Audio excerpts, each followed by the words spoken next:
أعوذ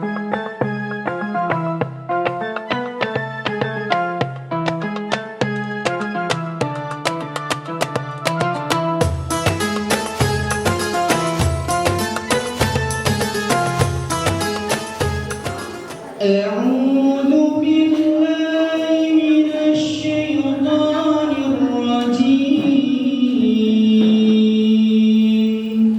بسم الله الرحمن الرحيم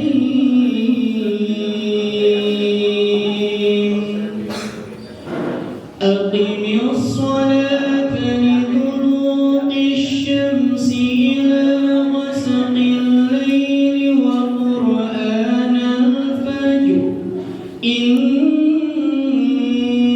قرآن الفجر كان مشهودا. Padanya kami ucapkan terima kasih. Acara selanjutnya yakni menyanyikan mas yang akan dipimpin oleh untuk seluruh tamu undangan dan teman-temanku dimohon untuk berdiri.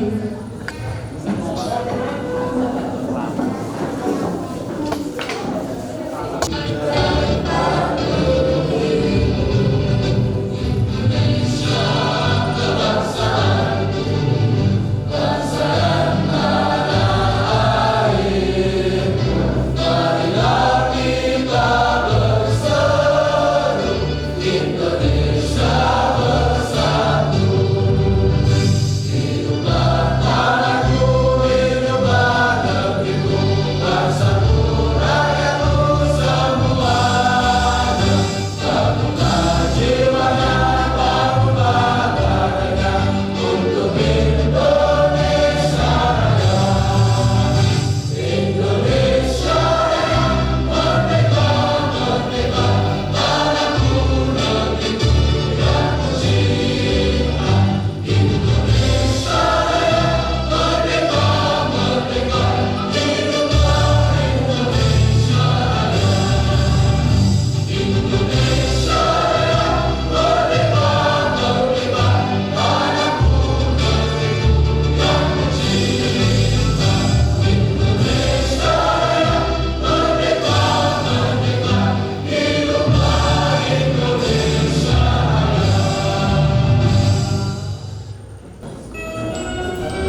Para hadirin dipersilakan untuk duduk kembali.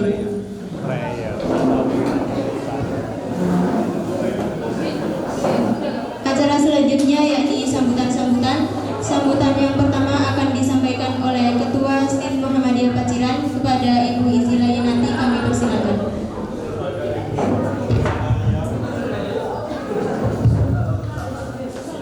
Assalamualaikum warahmatullahi wabarakatuh.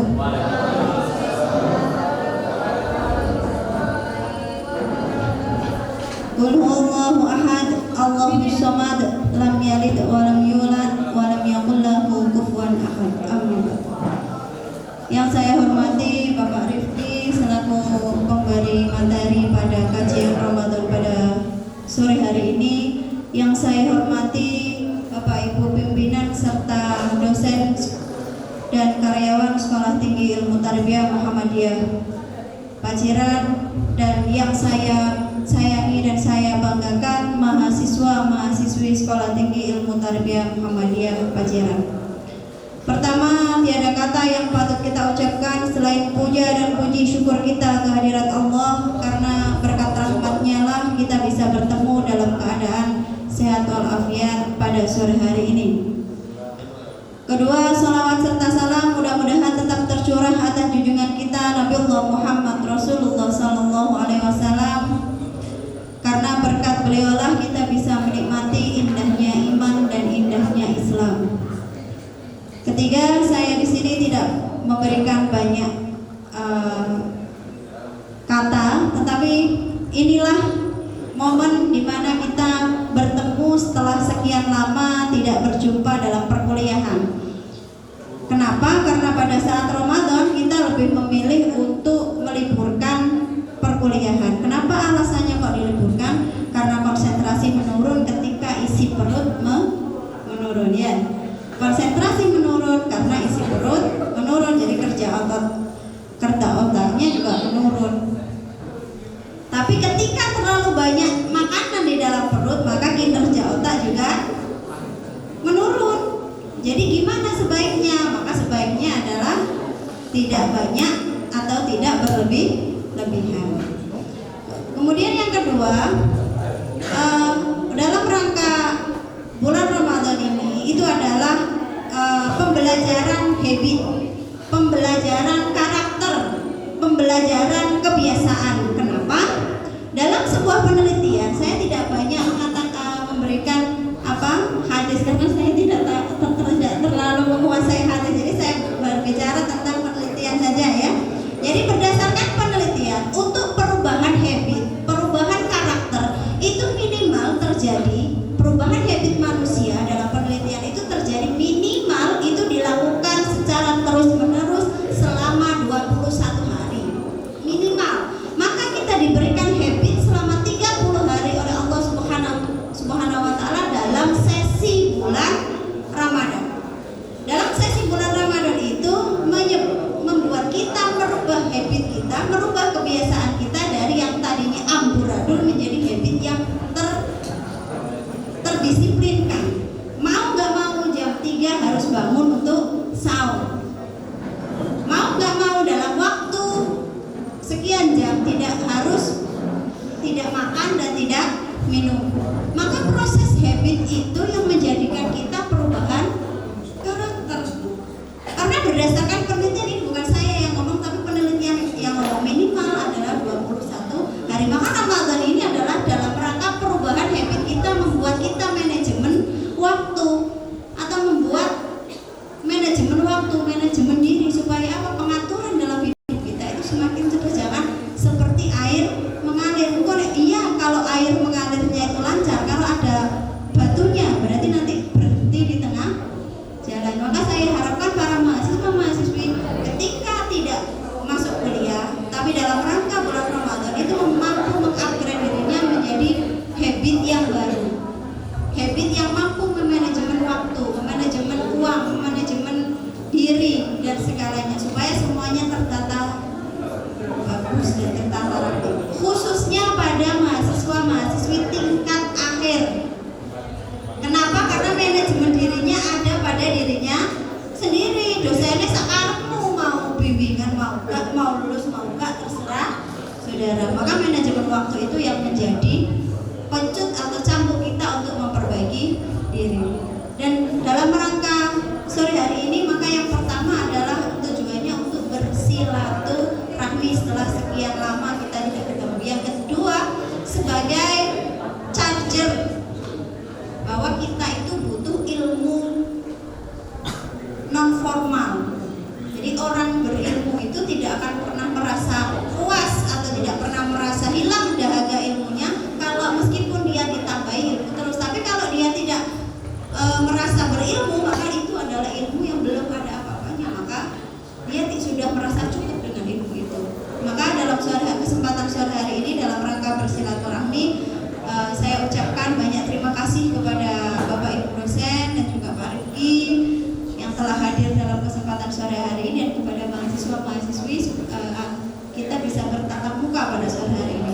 Semoga apa yang kita lakukan pada sore hari ini menjadikan manfaat, barokah, dan menjadikan kita lebih baik daripada sebelumnya. Itu yang bisa saya sampaikan. Saya akhiri. Wassalamualaikum warahmatullahi wabarakatuh.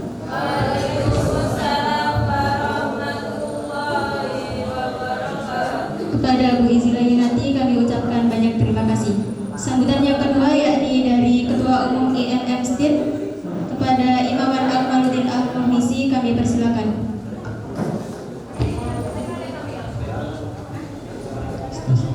Assalamualaikum warahmatullahi wabarakatuh. Alhamdulillah wa kafa, wassalatu wassalamu ala rasulihil mustafa wa ala alihi wa ashabihi wa nafa. Rabbi shrah li sadri wa yassir li amri wahlul 'uqdatam min lisani yafqahu qawli. Yang terhormat Ketua STIT Muhammadiyah Paciran Ibu Izila Yunati MPD, yang terhormat Bapak Muhammad Rifki Rosidi LCMAG, yang terhormat Bapak Ibu dosen STIT Muhammadiyah Paciran, dan tidak lupa teman-temanku yang berbahagia. Mohon izin berdiri. Biar enak. Awal kata, marilah kita panjatkan rasa puja dan syukur kita kehadirat Allah Subhanahu wa taala. Allah lah yang telah memberikan kita banyak nikmat. Allah telah memberikan kita nikmat iman, nikmat Islam, kesehatan serta waktu luang, sehingga sampai detik ini kita masih dapat beribadah padanya, sehingga sampai detik ini kita bisa mengikuti kajian Ramadan dengan keadaan sehat walafiat, tidak kurang suatu apapun. Kedua kalinya salawat serta salam semoga tetap tercurahkan kepada junjungan Nabi besar kita, yakni Rasulullah Muhammad Sallallahu Alaihi Wasallam.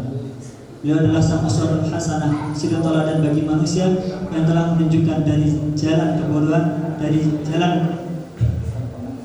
kebodohan jahiliyah menuju jalan di mana dinul Islam, agama yang dirahmati Allah Subhanahu wa taala. Ketika kalinya saya di sini tidak akan banyak-banyak memberikan sambutan. Terima kasih pada Bapak Ibu dosen STIT Muhammadiyah Paciran Lamongan yang sudah menyempatkan atau membuat acara kajian Ramadan. Jadi kita dari IMM ini sebagai panitia, mungkin saya mewakili dari teman-teman komisariat minta maaf, mungkin dari kami ada kesalahan, mungkin agak telat, mungkin ada kurangnya, kami minta maaf sebesar-besarnya. Sedikit saya sampaikan bahwasanya yang kemarin sambutan ketika pekan dakwah, saya ulang kembali. Jadi dalam IMM itu terdapat nilai dasar ikatan. Kalau kita lihat ke pedoman ADRT IMM itu ada namanya nilai dasar ikatan. Nah, yang pertama yaitu IMM adalah organisasi mahasiswa yang bergerak pada 3 bidang. Yang pertama yaitu keagamaan, yang kedua adalah kemahasiswaan, dan yang ketiga adalah kemasyarakatan. Nah, atau yang biasanya kita sebut dengan trilogi. Dari trilogi inilah kemudian kalau kita jabarkan lahirlah 3 kompetensi. 3 kompetensi yaitu meliputi yang pertama yaitu religiusitas, dan yang kedua yaitu intelektualitas, dan yang ketiga yaitu humanitas. Trilogi dan trikompetensi ini tidak bisa dipisahkan antara satu dan yang lainnya. Dan saya tidak ingin bahas semua ini karena kalau dibahas ini mungkin butuh waktu yang lama, penjabarannya juga luas. Jadi saya ingin menekankan pada satu nilai, yaitu nilai keagamaan atau religiusitas. Maksudnya adalah harus terjadi keseimbangan antara ilmu dan amal. Dan bahwasanya ilmu dan amal itu digunakan untuk kemaslahatan umat, untuk bukan untuk kemaslahatan pribadi, bukan untuk kemaslahatan kelompok ataupun keinginan atau hasrat penguasa. Jadi maksudnya kita sebagai mahasiswa, kader-kader muda Muhammadiyah, kader-kader penerus bangsa dan negara ini harus memiliki ilmu. Salah satu ilmu yang harus kita kuasai yaitu ilmu agama. Apalagi kita kuliah di sini dengan prodi PAI, prodi PAI gitu, pendidikan agama Islam. Yang tentunya salah satu yang menjadi nilai atau yang paling diunggulkan dari kita yakni dari segi keilmuan dan keagamaan. Jadi seperti itu. Tidak usah membahas terlalu jauh, kita introspeksi ke diri kita sendiri. Kita lihat masyarakat itu, orang-orang luar itu kalau ingin melihat STIN itu bukan besar atau tidak bangunannya STIN, mahasiswanya banyak atau tidak, dosennya siapa saja, tetapi yang dilihat masyarakat adalah kita sebagai mahasiswanya. Kalau saya ibaratkan suatu industri itu menghasilkan produk, semakin bagus produk itu maka semakin banyak peminatnya, semakin banyak yang ingin mengincar produk tersebut. Jadi industrinya adalah STIN Muhammadiyah Pajajaran kampus kita, kemudian produk-produknya, brand-brandnya adalah kita semua. Jadi contohnya semisal Mas Fikrul kuliah di STIN. Ketika Mas Fikrul ini kembali ke masyarakatnya, kemudian beliau di masyarakat dikenal, dibutuhkan ilmunya, akhlaknya juga baik, kemudian masyarakat ini senang dan segan atas hadirnya Mas Fikrul ini. Masyarakat untuk bertanya-tanya, kuliah nanti sih Mas Fikrul itu, jadi kayak gitu, kuliah di STIN, oh ternyata bagus ya. Nah dari Mas Fikrul inilah masyarakat itu ketika mungkin tidak tahu STIN seperti apa, tetapi lewat Mas Fikrul inilah masyarakat sudah tahu, oh ternyata STIN itu memiliki kualitas. Jadi seperti itu. Dan alhamdulillah Bapak Ibu dosen, Bapak Ibu sekalian, bahwasanya kemarin pada tanggal 25 sampai 31 Maret kita telah menyelesaikan kegiatan Pekan Dakwah. Jadi Pekan Dakwah PK STIN Muhammadiyah Pajajaran ini adalah kegiatan pertama kali Pekan Dakwah kita. Jadi kita ngapain aja? Kita di Pondok Roboh Bimbing selama 1 minggu full sampai nginep. Kita ngisi materi, kita ngajar ngaji, kita ngisi kultum, ngisi imami tarawih kayak gitu. Jadi kita konsep 1 minggu full di sana. Dan alhamdulillah ternyata mendapatkan feedback yang baik. Dapat kayak pondok itu sangat berterima kasih. Bahkan ketika kita mau pamitan itu kok cepet, kok 1 minggu, kok nggak 2 minggu atau 20 hari. Kita sangat senang kehadirannya teman-teman dari Komisariat STIN ini. Ini artinya apa? Bahwasanya kita ini memiliki kualitas, memiliki semangat, memiliki giroh, memiliki bakat. Tergantung kita itu mau mengambil setiap kesempatan, kita berani atau enggak mengambil kesempatan tersebut. Jadi kalau ibaratkan orang itu ada pisau, kalau pisau itu sering digunakan maka semakin tajam. Tapi kalau pisau itu yang aslinya tajam dibiarkan saja, tidak pernah digunakan maka akan tumpul. Jadi dari kegiatan-kegiatan inilah kita belajar bahwasanya kita kelak atau kedepannya sedikit demi sedikit tapi pasti kita akan terjun ke masyarakat. Nah sebelum kita terjun ke masyarakat, kita harus punya ilmu yang mumpuni, kita harus punya amalan-amalan ataupun harus kita menguasailah bidang tersebut. Jadi tetap pantau terus kegiatan IMM kita. Ini organisasi kita semua. Jadi saya minta juga bantuan kepada teman-teman yang belum ikut DAD, mungkin setelah puasa ini bisa ikut DAD kayak gitu. Tunggu saja kabarnya, nanti kita yang ngabari. Kurang lebih itu saja yang dapat saya sampaikan.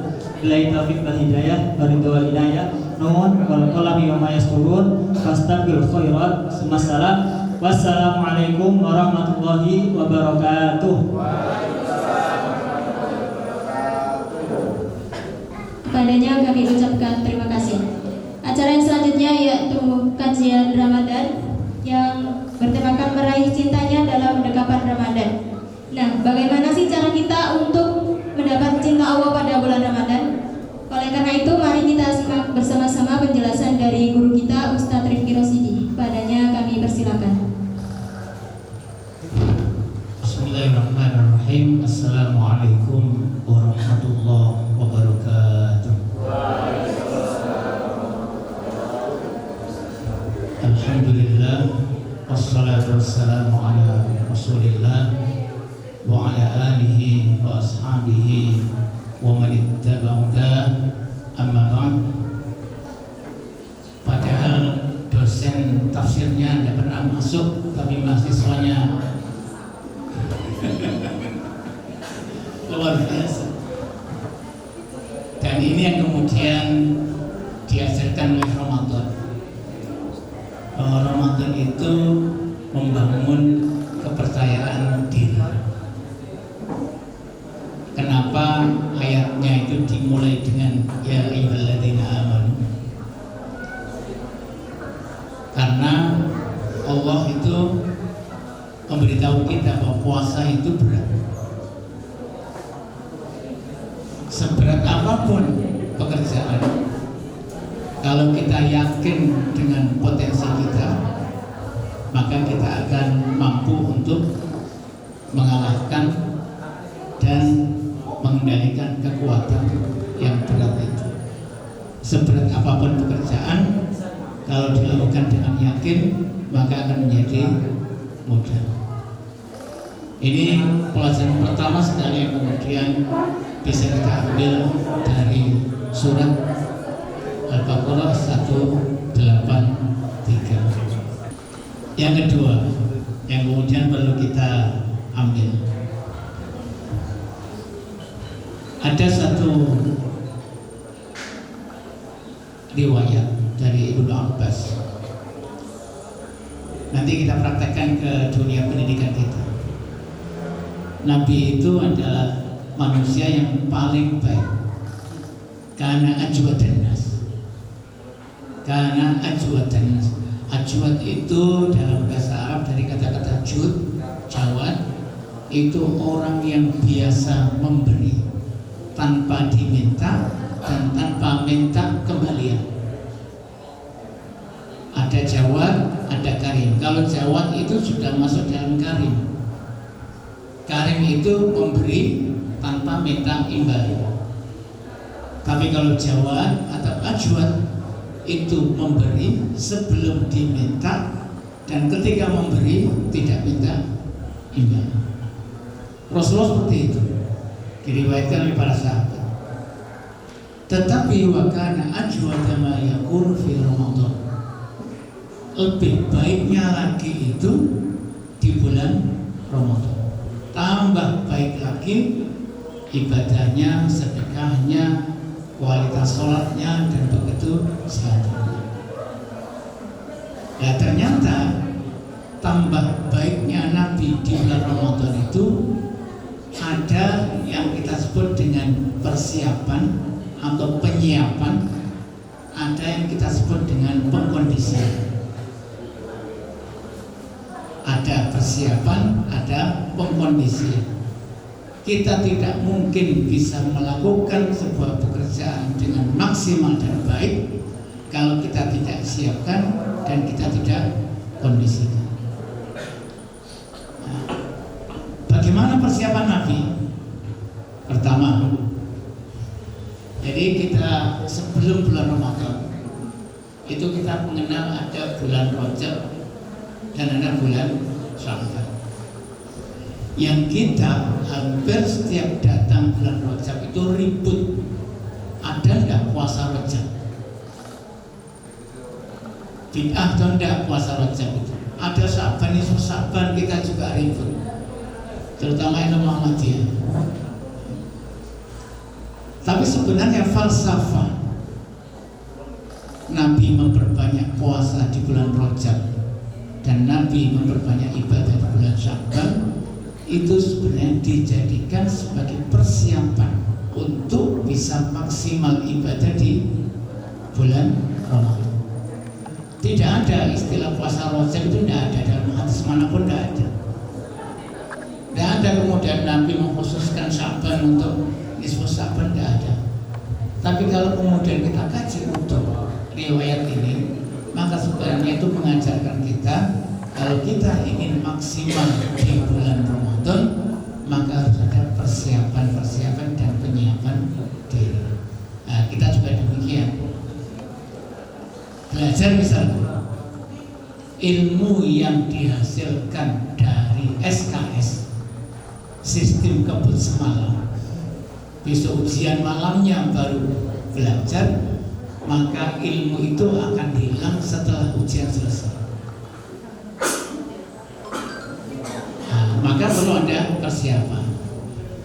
Dan Rajab, Sya'ban itu adalah cara Nabi menyiapkan diri untuk bisa maksimal dalam ibadah 1 bulan di bulan Ramadan.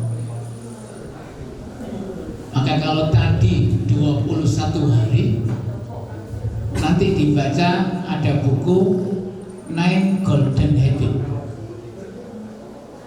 Itu menjadi kurikulum pengajiannya Muhammadiyah.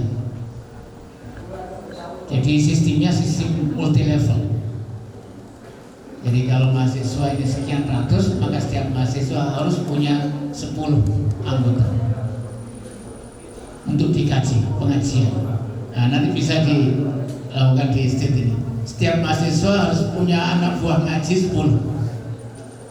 Nah, kalau kemudian setiap mahasiswa 10 dan jumlah mahasiswa kita 100, maka berarti yang punya ideologi, kita tanamkan ideologi itu berapa orang? 10 kali 100. Nah, itu sistem sel dalam pengajian yang digagas oleh Muhammadiyah. Maka kalau yang peneliti tadi 21 hari, tapi kita sama dengan penyiapan Nabi, kalau kita sudah terbiasa melakukan suatu pekerjaan selama 90 hari, maka pekerjaan itu akan menjadi perbuatan di bawah alam sadar kita. Tanpa kita sengaja, kita sudah melakukan dengan biasa. Itu nanti dicari bukunya 9 Golden Habit, karangannya Dr. Agus Sukaja. Dulu pimpinan wilayah Kalimantan Timur, sekarang jadi anggota ketua majelis di MPK di PP Pusat. Nah, maka bulan Rajab, bulan Sya'ban itu adalah bulan penyiapan. Jadi untuk bisa maksimal di bulan Ramadan itu tidak bisa dengan serta-merta, ada proses. Ada proses. Kenapa kemudian Nabi maksimal di 10 hari terakhir? Itu karena sudah biasa di bulan Rajab, sudah biasa di bulan Sya'ban, kemudian maksimal 20 hari Ramadan, maka gongnya itu adalah 10 hari terakhir. Kalau kita kemudian langsung gas, tancap gas 10 hari terakhir, kaget. Kaget, maka perlu ada persiapan. Nah, ini manusiawi. Jadi menyiapkan diri untuk melakukan hal yang terbaik dengan proses yang terukur dan struktur itu manusiawi, dan itu menjadi tugas kita yang bekerja di dunia pendidikan. Ini pertama. Maka prinsip penyiapan diri ini itu selaras dengan salah satu prinsipnya syariat, at-tadarruj. Jadi salah satu prinsip perundang-undangan Islam ketika Allah ingin menurunkan, membebankan sebuah ibadah kepada manusia, itu satu proses terpentingnya itu ada tadarruj, secara bertahap, ada proses. Maka Quran itu tidak diturunkan sekaligus, tapi ada proses. Maka untuk menjadi pintar juga butuh proses. Surat Fussilat, innalladzina qalu rabbunallahu tsummas. Al-Quran hadis itu tidak pernah pakai fa. Qul amantu billahi summastaqim. Dari iman ke istiqomah itu hadis maupun Al-Quran tidak pernah pakai fa, pasti pakai summa, karena summa dalam bahasa Arab itu adalah menunjukkan proses waktu panjang. Tidak mungkin iman langsung istiqomah, tidak mungkin. Ada proses salah, ada proses jatuh, ada bangun lagi, jatuh lagi, bangun lagi. Jadi mahasiswa kadang ada bolos, kadang enggak, garap skripsi, kadang malas, kadang enggak, ada proses. Jangan seperti saya, S2 5 tahun. Kalau nggak di-deadline, pokoknya saya 2 bulan harus selesai. Baru garap ninggal anak, ninggal bojo 2 bulan sampai di Paciran menyelesaikan itu. Nek kuliah gampang, nek nulis, tapi butuh proses, harus diingatkan oleh mahasiswa, diingatkan oleh ibunya, diingatkan oleh dosennya, bahkan butuh deadline. Jadi ada proses, ada tadarruj. Tadarruj proses tahapan penyiapan itu supaya kita ini bisa maksimal mengamalkan dengan hati yang lapang, tidak dengan keterpaksaan. Kalau kita sudah biasa mengerjakan suatu pekerjaan 90 hari, bukan 20 hari, maka itu akan lebih maksimal lagi dalam meningkatkan kualitas perbuatan kita. Oleh karena itu, kenapa kok 10 hari terakhir itu menjadi targetnya? Karena itu adalah 10 hari menjelang 90 hari sejak Rajab. Rajab 30 hari, Sya'ban 30 hari, Ramadan 30 hari, 29 hari. Maka menuju pembiasaan di bawah alam sadar itu butuh digas pada 10 hari terakhir, namanya Ashrul Awal. Salah satu bentuknya karena konsentrasi itikaf. Salah satu bentuknya agar konsentrasi Nabi itikaf, mengurangi interaksi dengan dunia luar yang bersifat duniawi, bersifat materi. Tapi yang perlu diingat, kesolehan kita, kebaikan kita jangan sampai menghalangi kita untuk bisa berinteraksi dengan orang lain. Maka Nabi mengatakan gini, meskipun Nabi itu itikaf 10 hari full siang malam di masjid, tapi tetap mengatakan li'an aqdi hajata akhi khairun min an aqtakifa syahran fi masjidi hadha. Meskipun Nabi itu full 10 hari itikaf siang malam, tapi sabdanya tetap untuk membantu menyelesaikan, memenuhi kebutuhan saudaraku itu jauh lebih baik daripada saya harus iktikaf 1 bulan di masjid saya. Artinya kesolehan individu harus memberikan pengaruh kepada kita untuk menjadi soleh secara sosial. Tadi apa? Peran masyarakat. Triloginya salah satunya adalah peran masyarakat.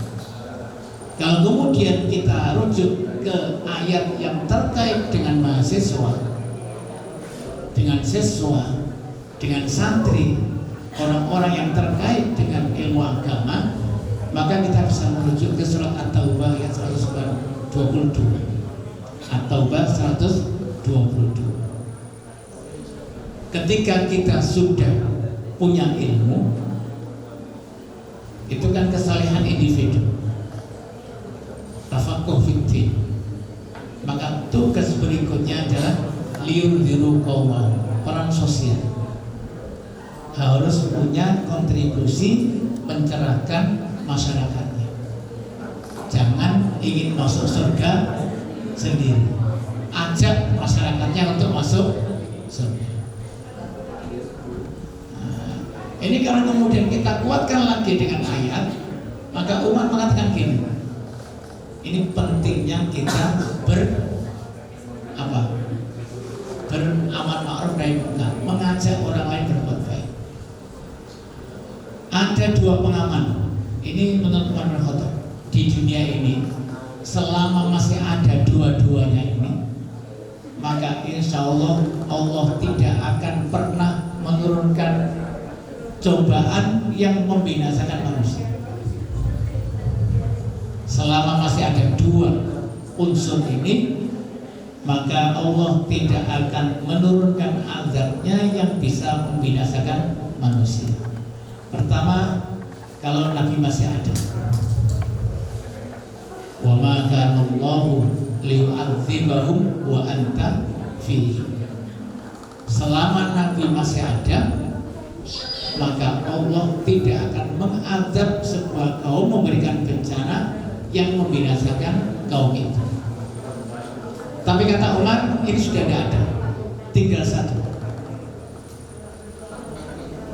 Nabi sudah tidak ada, berarti azab kemungkinan turun. Cobaan yang kemudian buat kita hancur, lumpuh total, itu mungkin. Tapi masih ada satu yang bisa kita lakukan. Wa ma kana Allahu mu'adzibahum wa hum yastaghfirun. Allah tidak akan pernah selamanya menurunkan azab kepada kaum sedangkan mereka beristighfar kepada Allah. Nah, mudah. Pokoknya istighfar saja itu sudah menjadi pengaman jaminan sosial kita tidak akan diazab oleh Allah. Tapi istighfar ada dua syarat: mengakui kelemahan, namanya mutola'atul aibin nafsi, kemudian mengakui keagungan Allah, musyahadatul minna. Istighfar bukan lafadznya, tapi ada pengakuan bahwa kita sangat terbatas, banyak kekurangan, dan Allah itu maha segalanya. Nah, istighfar ada. Tetapi kita hubungkan nanti kepada peran sosial, kepada kontribusi sosial, ayat surat At-Taubah tadi. Peran Nabi, keberadaan Nabi itu bisa kita wakili, bisa kita wujudkan lagi. Jadi wafatnya Nabi, sosok Nabi wafat, tapi perannya, fungsinya itu bisa kita wujudkan dalam kehidupan kita. Katanya al ulama warasatul anbiya. Tapi jangan hanya mewarisi ilmunya, tapi mewarisi kepribadian dan peran sosial. Nabi itu pertama orang baik. Tidak ada orang Arab pada waktu itu yang mengatakan Nabi itu pernah berdusta. Kesaksian orang Arab jahiliyah, Nabi tidak pernah membuka auratnya, tidak pernah minum khamr pada tradisi mereka, dan tidak melakukan hal-hal yang bisa merusak nama baiknya, dan ucapannya selalu bisa dipercaya. Maka dari kecil mendapatkan julukan Al-Amin. Ini peran pertama. Jadi kita bisa menjadi soleh. Ramadan ini bisa menjadikan diri kita soleh secara individu. Tetapi peran yang kedua ini yang berat. Muslim, memperbaiki orang. Ketika Nabi diangkat jadi Rasul, Muhammad diangkat jadi Rasul, baru kemudian ada penolakan dan pendustaan dari orang Arab. Awalnya sebelum umur 40, Nabi selalu dipercaya. Tidak ada yang mengatakan Nabi berdusta, tidak ada yang mengatakan mendustakan Nabi. Tapi ketika Nabi merubah fungsinya, orang soleh yang memperbaiki, mengajak untuk berbuat baik, melakukan perubahan mindset kehidupan orang-orang jahiliyah, baru kemudian rame-rame menolak Nabi. Maka orang Muslim, orang yang memperbaiki itu banyak musuhnya dan terancam mendapat tekanan pembunuhan. Wong DPR agak korupsi itu pasti tidak dapat apa-apa. Kalau jadi ada korupsi jamaah, maka nanti akan kita belajar bahwa pekerjaan seberat apapun kalau kita lakukan bersama itu akan ringan, tidak banyak beban. Pelanggaran juga demikian. Persela ke Lamongan, sepeda di kota Lamongan tidak pakai helm, itu tidak ada beban karena banyak temannya, tidak mungkin polisi. Nah, kalau pelanggaran hukum saja mudah untuk dilakukan karena bersama-sama, maka ibadah itu kemudian mudah dilakukan. Kalau melakukan perbaikan sendiri itu berat, tapi kalau struktural itu akan menjadi ringan. Maka kenapa Muhammadiyah itu dakwahnya dakwah struktural? Karena bebannya bisa dipikul sama-sama. Jadi selama masih ada orang yang baik dan mengajak kebaikan, maka itulah peran Nabi, peran keberadaan Nabi, dan Allah tidak akan menurunkan azab. Dikuatkan dengan di surat Hud, wa ma kana rabbuka liyuhlikal qura bidzulmin wa ahluha muslihun. Dan Tuhanmu tidak akan pernah menghancurkan sebuah negeri karena kezaliman yang mereka lakukan, sementara di tengah-tengah mereka masih banyak orang yang melakukan perbaikan. Muslih itu bukan orang baik, tapi muslih itu adalah orang yang melakukan perbaikan. Maka peran sosial mahasiswa inilah, peran masyarakat mahasiswa yang kemudian perlu ditingkatkan, dimunculkan, kemudian dikembangkan. Ada satu hadis yang kemudian nyindir kita, kalau ingin jadi baik, jangan baik sendiri. Jadi orang yang baik tapi meninggalkan kaumnya, itu masuk orang yang tidak sabar. Al-mu'min, ya, seorang mukmin alladzi yukhalidun nasa, yang tetap berinteraksi dengan baik, dengan sosialnya meskipun tidak baik lingkungannya.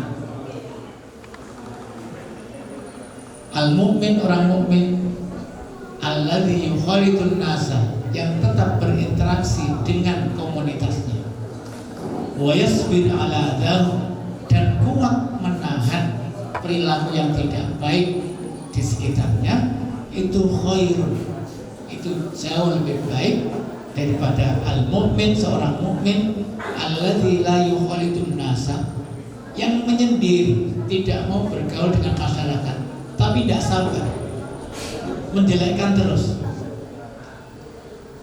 Bentuk ketidaksabaran itu bukan karena tidak betah di lingkungan, tapi tidak sabar menahan mulutnya, menyalahkan orang-orang di kampung.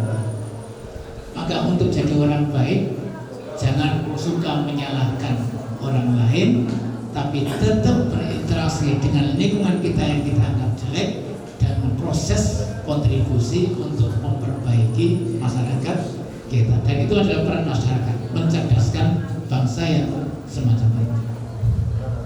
Ini poin yang kedua. Jadi ada persiapan untuk jadi baik, harus disiapkan.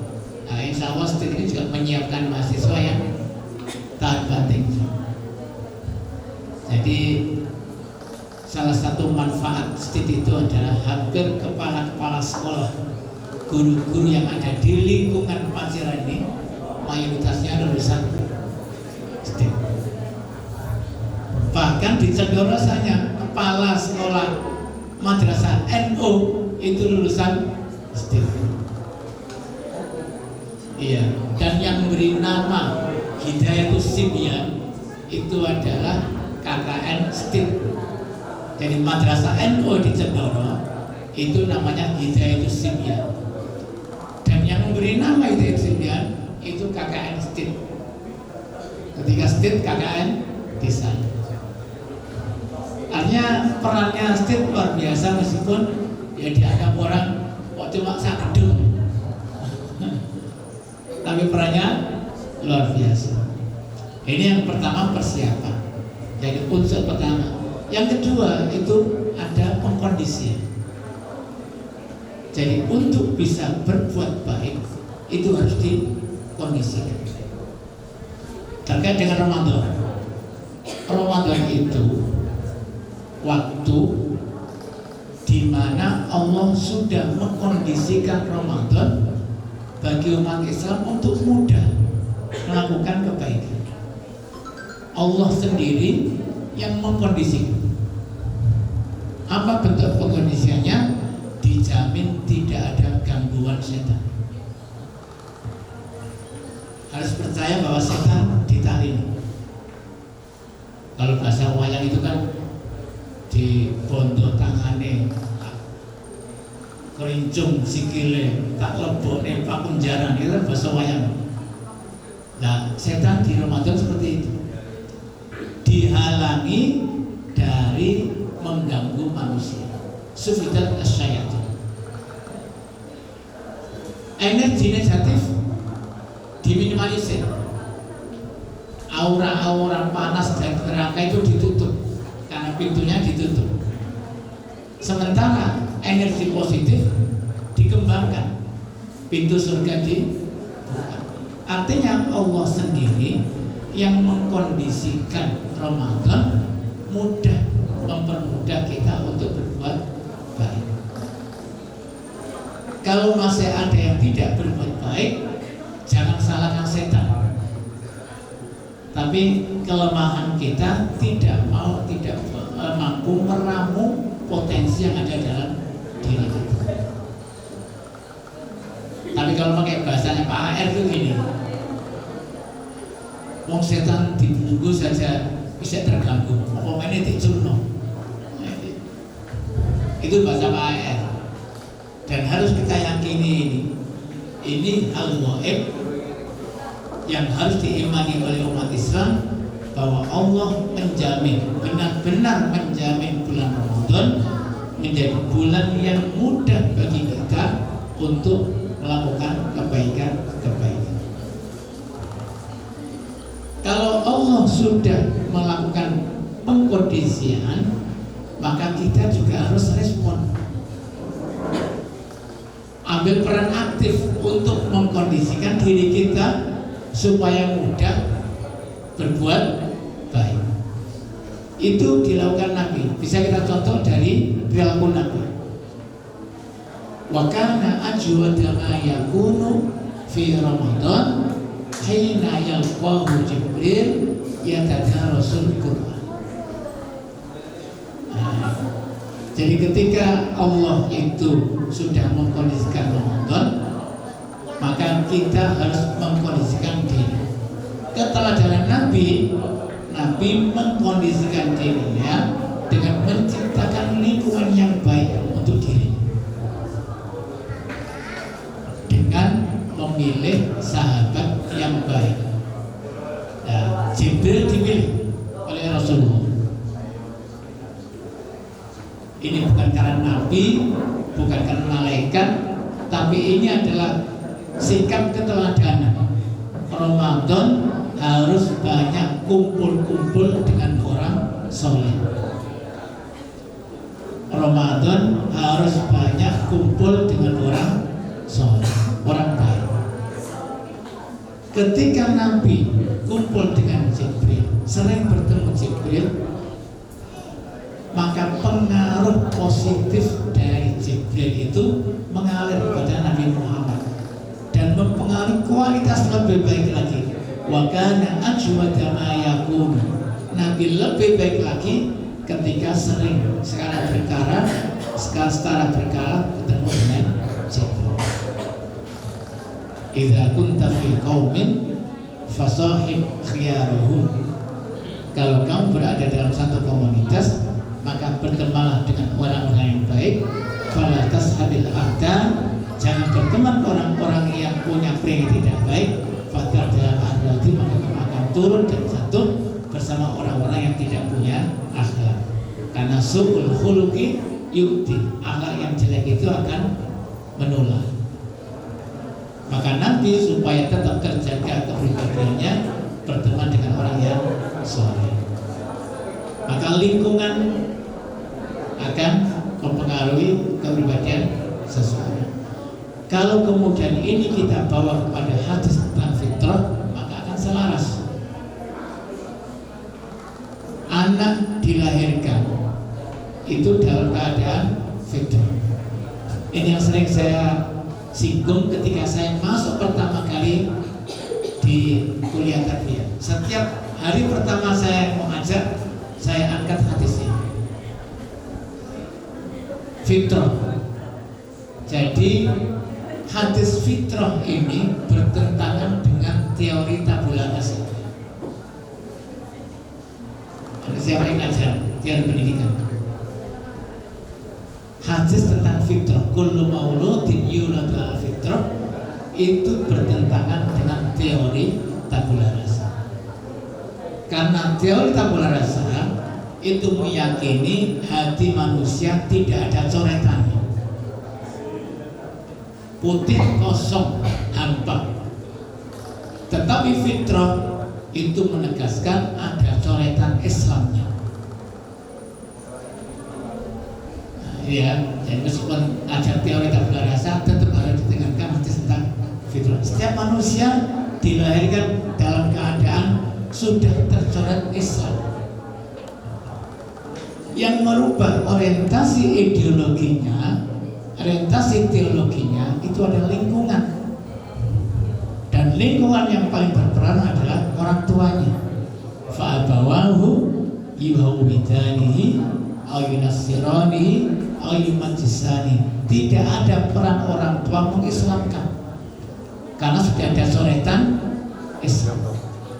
Tapi peran orang tua itu merubah keislaman menjadi Yahudi, menjadi Nasrani, menjadi Majusi.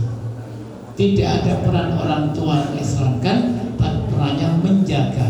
Maka lingkungan yang baik adalah menjaga kualitas kebaikan dan kesalehan keislaman. Ini lingkungan. Yang kedua, unsur kedua yang menjadikan Nabi baik di bulan Ramadan itu adalah Al-Quran. Al-Quran itu setiap orang, setiap apa saja, siapa saja yang berhubungan dengan Al-Quran itu akan menjadi yang terbaik. Setiap apa saja, siapa saja yang berhubungan dengan Al-Quran itu akan menjadi baik. Jibril itu malaikat yang mendapat amanat untuk menyampaikan wahyu Al-Quran kepada Muhammad. Maka Jibril menjadi malaikat yang terbaik, Sayyidul Malaikat. Nabi Muhammad ketika dipilih menjadi nabi yang menerima Al-Quran, maka Nabi Muhammad menjadi Sayyidul Bashar, Ashraful Anbiya wal Mursalin. Bulan Ramadan dipilih oleh Allah sebagai bulan pertama kali turunnya Al-Quran dan sebagai bulan diturunkannya Al-Quran pada pertama kali dari Allah ke malaikat Jibril, dipilih menjadi bulan terbaik, yang paling baik. Malam Lailatul Qadar dipilih Allah sebagai malam turunnya Al-Quran dari Allah ke malaikat Jibril, menjadi malam yang terbaik, bahkan lebih baik daripada 1000 bulan. Kalau kita sekarang kita bawa kita pakai hadis Nabi, pendekatan profetik. Kalau kita mau belajar Al-Quran,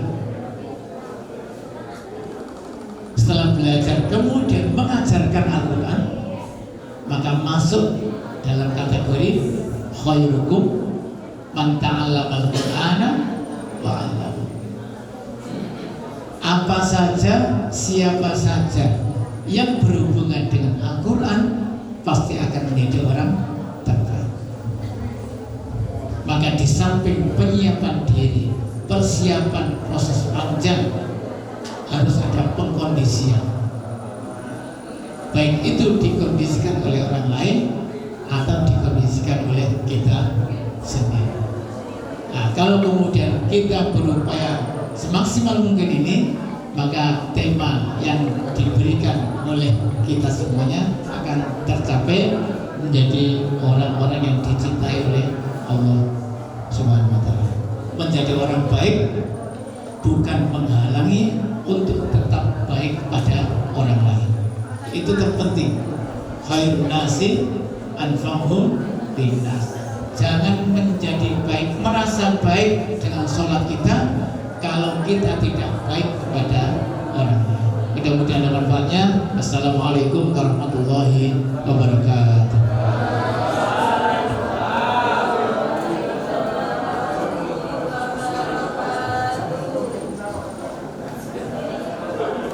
Kepadanya kami ucapkan terima kasih. Baik teman-teman, sebelumnya saya di sini akan mereview sedikit tentang materi yang telah disampaikan oleh Ustadz Rifki, bahwa bulan Ramadan merupakan bulan yang mulia daripada bulan-bulan yang lainnya. Oleh karena itu, sudah sepatutnya kita untuk menyiapkannya dengan sebaik-baiknya, baik sebelum bulan Ramadan, saat Ramadan maupun setelah Ramadan. Adapun cara kita untuk mendapatkan cinta Allah dalam bulan Ramadan, dapat kita memperbanyak istighfar dengan kita berbuat baik dan mengajak orang lain berbuat kebaikan pula, dan juga kita bergaul dengan orang-orang yang shalih, serta kita memperbanyak membaca Al-Quran. Mungkin itu saja. Alhamdulillah, selanjutnya kita akan masuk pada acara yang kelima, yakni doa yang akan dibawakan oleh Ustadz Rifki. Padanya kami persilakan.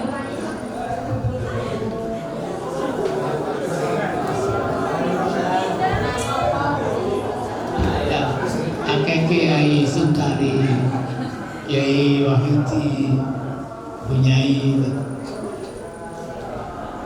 Ini saya itu membayangkan wanita-wanita lulusan STIP itu bisa menjadi penceramah. Di Pacar kan nggak ada, laki-laki semuanya. Butuh perempuan yang kemudian berbicara tentang keperempuanan. Sebenarnya saya ini nggak begitu ngomong head di ibu-ibu NA itu bagus, tapi kebenaran harus disampaikan. Tapi mudah-mudahan ada muncul mubalighat dari STIP ya, lulusan STIP, sehingga ada ceramah perempuan. Sekali-kali kampanye. Ketika nanti Pak Agus Doha maju DPR, juru kampanyenya perempuan. Kita berdoa. Astagfirullah, astagfirullah, astagfirullah. Allahumma aqbal minna siyamana wa qiyamana wa ruku'ana wa sujudana wa kulla a'malina. Rabbana zalamna anfusana wa la taghfir lana tarhamna lanakunanna minal khasirin. Allahumma ij'alna muqimi as-salat wa min dzurriyyatina Rabbana wa taqabbal du'a. Mudah-mudahan kita tetap diberi kemampuan, kekuatan untuk menjaga sholat 5 waktu kita, dan juga keturunan-keturunan kita, sebagaimana Nabi Ibrahim berdoa, Rabbi ja'alni muqimas shalah wa min dzurriyyati. Maka kita juga berdoa, Rabbana ij'alna muqimas shalah wa min dzurriyyatina Rabbana wa taqabbal du'a. Mudah-mudahan kita diberi sikap yang konsisten dalam menjalankan ibadah. Allahumma tsabbit qulubana ala dinika, Allahumma tsabbit qulubana ala ta'atika, Allahumma tsabbit qulubana ala ahdika wa ahdika. Allahumma khtimna bi husnil khatimah, Allahumma khtimna bi husnil khatimah. Mudah-mudahan Ramadan ini kita tutup dengan amal-amal yang lebih baik lagi daripada di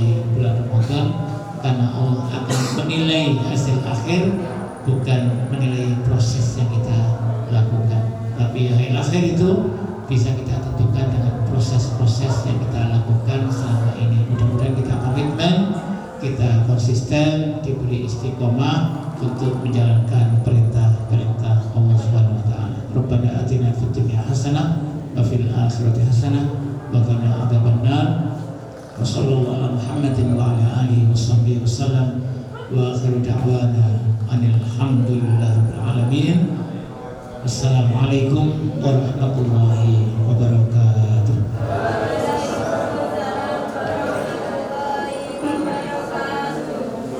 Alhamdulillah, akhirnya kita sudah sampai pada penghujung acara. Oleh karena itu, mudah-mudahan apa yang sudah disampaikan oleh Ustadz Rifki dapat bermanfaat dari kita dan dapat kita amalkan dalam kehidupan sehari-hari. Dan mudah-mudahan kita selalu istiqomah dalam hal kebaikan. Saya selaku pembawa acara dan segenap panitia, mohon maaf apabila ada kesalahan. Mari kita tutup bersama-sama dengan membaca doa kafaratul majelis.